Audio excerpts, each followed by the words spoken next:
Yes, the new leader of Madagascar has been sworn into power today by the Constitutional Council in Madagascar. His name is Michael Randrintirina. He took over power 2 weeks ago after the unrest that was in Madagascar. Yes, and many people want him to rule like what is happening in Burkina Faso. They want him to rule like Ibrahim Traore. Before we get into that, I think that what this leader is supposed to do is to, first of all, address the problem of Madagascar. Ask yourself, where was the problem of this country coming from? What happened that basic amenities were not being met? What caused the inflation? What caused the high prices of basic amenities? Ask this question, address the question, and then from there you know what you're supposed to do.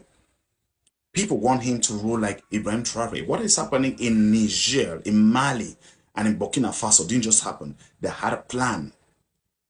So right now, he is supposed to come up with a plan of activity, address the problem. There are resources in Madagascar. How come basic amenities are not being met?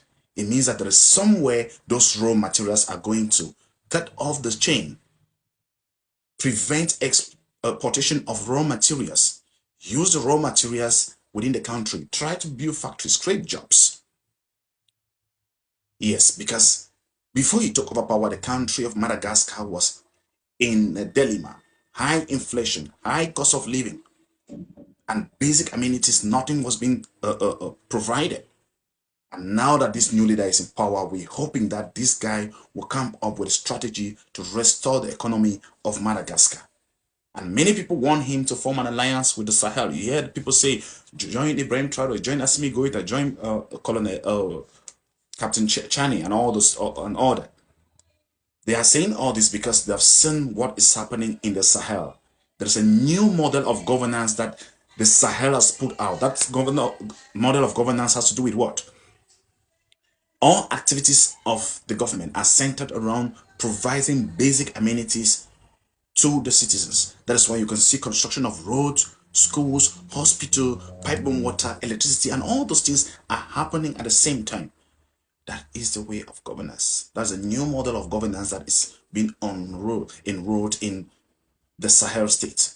And people want the guy in Madagascar who has just taken power to do the same thing.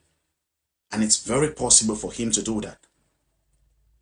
So he was sworn into power today and he made a speech. The speech that he made, he said he is going to restore civilian rule after 2 years, after he must have revamped the electoral processes and also cleared registrars.